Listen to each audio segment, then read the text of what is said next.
Hi, and welcome back to Rediscovering RC. My personal journey as I venture back into the world of RC and RC racing after an almost 20-year hiatus. I'm your host, Julio, and if you saw a recent episode, I have picked up the latest and greatest from Serpent, and this is the 750 EVO, which is an evolution of the 750 Natrix that I originally purchased when I decided to get back into the hobby. And the 750 is really a 2-year-old platform now, and that in itself is an evolution of the 748 that preceded it. So 748, 750 had some tweaks there, just enough to evolve the car. And after 2 years, they have offered some option parts on the 750 for the past 2 years, but they decided that it was time for a new platform. And really, this evolution is more about bringing more of that 8-scale technology to this car. So there's a lot of things about this car that have already been adopted on the 989, which is the 8-scale version of Serpent's Nitro offering. And it was really interesting, some of the features that they've put into this car. So let's go ahead and unbox it. Let me get the workbench set up, bring the camera closer, and let's take a look at what's inside the 750 EVO. Okay, so here we go. Again, if you're familiar with Serpent kits, then you know that these aren't sealed in any way. So it's basically just an outer sleeve that comes off. Let's put this off to the side here. Let's go ahead and take a look at what's inside. Okay, so we've got bag 10 here, which has the servo arms. These are probably all the parts related to installing the servo. As part of the radio tray that holds both servos. All right. Bag 12 here, we've got some standoffs, braces. This is part of the steering, the servo saver assembly. A couple of braces and hardware, including some small bearings. Got bag 11, which includes the radio plate, the tray that holds the receiver battery. This looks like brace here, the horn for the throttle brake assembly, the center handle, and the associated hardware. We've got this rear ground effect tray. Bag 14, which looks, this is like the brake rod, belt, the horn for the brakes, a couple of other pieces here. Bag 13, some more carbon. Oh, this is the front bumper brace. One of the, probably looks like the rear shock tower, body posts, and associated hardware. Got bag 6 here, which got the brake disc. We've got the spur here for the 2-speed assembly. That's what it looks like. Yep, there's the shaft. Yep. Bag 3, I see a roll bar. We've got the brake pads. It looks like some aluminum bulkheads, which probably holds one of the lay shafts. Associated parts. Bag 2, I see eccentric cams, another belt. This is probably one of the bulkheads, either front or rear. I have to check that.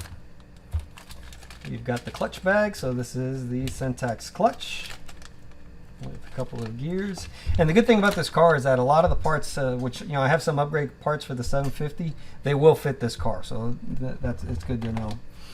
Here's the gas tank. We have got bag 1, so this has some spacers probably for the suspension. We've got a couple of suspension arms and some aluminum pieces here probably for the part of the bulkhead. All right. We've got our fluids, 80,000 weight diff oil. We've got 500,000 weight diff oil and 900 CST shock oil. All right. We've got the shock bag. So the interesting with this car, one of the major updates is that these are the same shocks that are found in the 989 Viper. So good to know, but the springs are the same springs that again also carry over from the 750. So I already have some extra springs for this car. I have to check if they're still the same springs that are included in the original 750, because I may have to order an extra set of springs to replace these, because I already may have an extra set of red springs if it didn't come with the 750. So that's the shock bag. We've got our front diff, okay, which is carryover from the original 750 Natrix. We've got our rear diff bag, again, carryover. We've got fuel line. We've got bag 8, which has another belt, another roll bar. So if the other one was the front, this is probably the rear. Yeah, we've got the cams for the inner suspension hinge, bearings, and the like. We've got bag 5 here. Yeah, this looks like the... yeah, this might be for the inner, the inner camber link. It looks too narrow for a front shock tower, although it is a carbon piece. I guess we'll know when we build the kit. We've got bag 7 here, which, yeah, this is, I guess, for the pulleys. Yeah, the mid shaft. Here's another bulkhead, and these look like the front suspension arms. Or the rear, could be the rear, and that's one of the other big features of this car. Okay, yeah, these are the, looks like the steering hubs.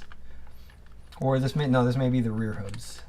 Yeah, these are the rear hubs, and this is another major change in the car. They're actually going to an active tow system. So the rear hub is going to have this mounting point here. I'm not sure if you can see it, but it's going to allow you to, you know, put that camber link in various positions. If you have it down low, it's going to be 0 toe change with the movement of suspension, but the higher up you go, there's going to be less toe as the compression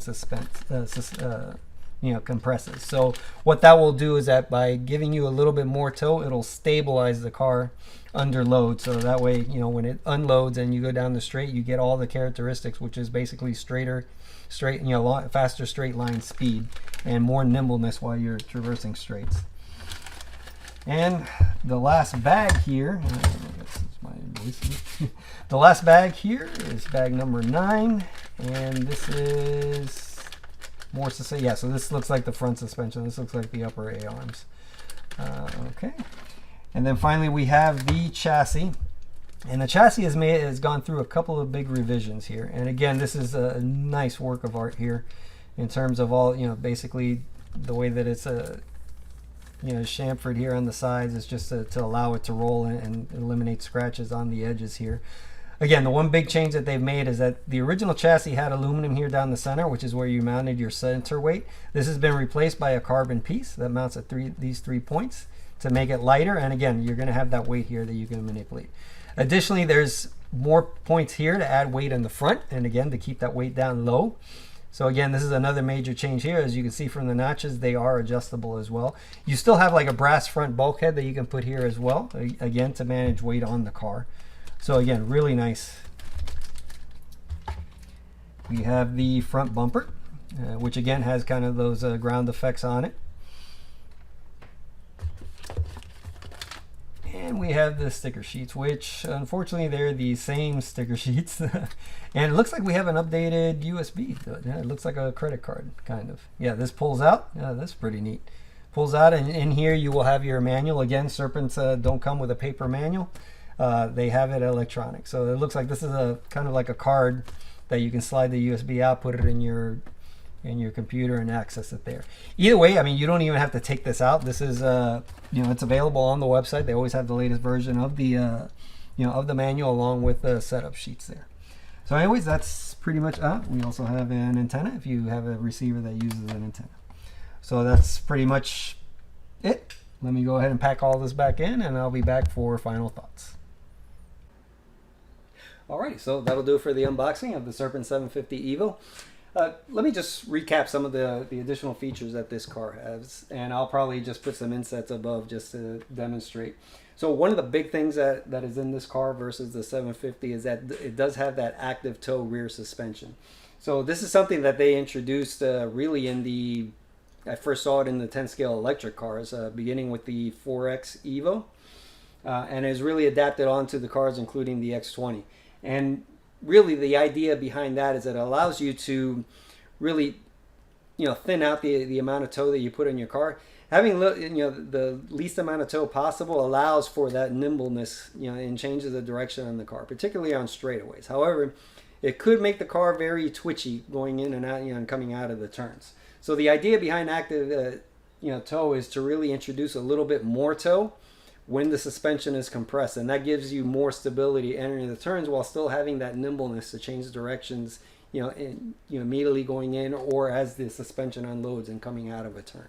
So that is a big innovation that hasn't even made it to the 989, and at this point, knowing Michael Salvin, I'm sure that they've been toying around with that on the 989 as well. So I look forward to seeing that on the car.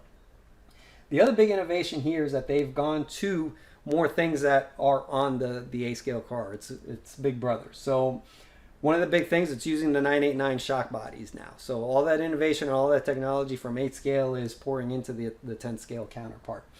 The other thing that they've got is that they've added additionally, it's an option, it's not included in the kit, but the car will accept the third damper system that's available also on the 989.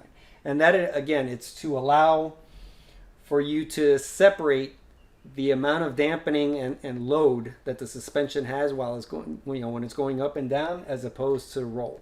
So in theory, you can use the damper either with or without a spring. So you can use like a heavier oil just for the car to be a little more cushy, when it's going through going down the track, not counting the turns.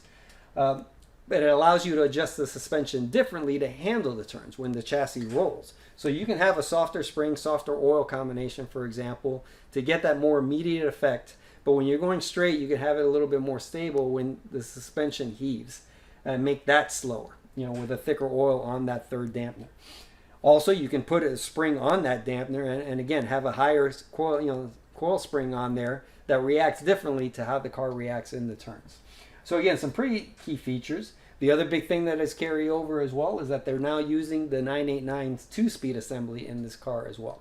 So the other thing that I like about that is if I ever make it into A scale as well, there's quite a bit of parts share that's starting to come into play there. So, from the standpoint of the pocketbook, that really helps because it's, less parts that you have to maintain. You can buy the same parts and it'll work on both cars. So I really appreciate that as well. The other thing too is that also they made recent changes in the 989 to where you can actually the clutch kit, for adjusting it, the Syntax clutch. They've gone to a design now that allows you to use the same clutch tool. It's the 10th scale clutch tool for making those adjustments and just overall maintenance of the Syntax clutch. So I really like the thought behind the idea of parts share and just the technology being shared between the two cars. So that's really awesome as well. So let me know in the comments what you think. If you like this video and want to see more content like it, please do me a favor, smack that like button. Also, if you're new to the channel and you like this content that you see, please do me a favor and subscribe. I'd love to hear all the feedback, the additional comments. It really helps me, kind of deliver the kind of content that you guys want to see. So that'll do it for today's episode. Again, I'm your host, Julio. Until next time, take care.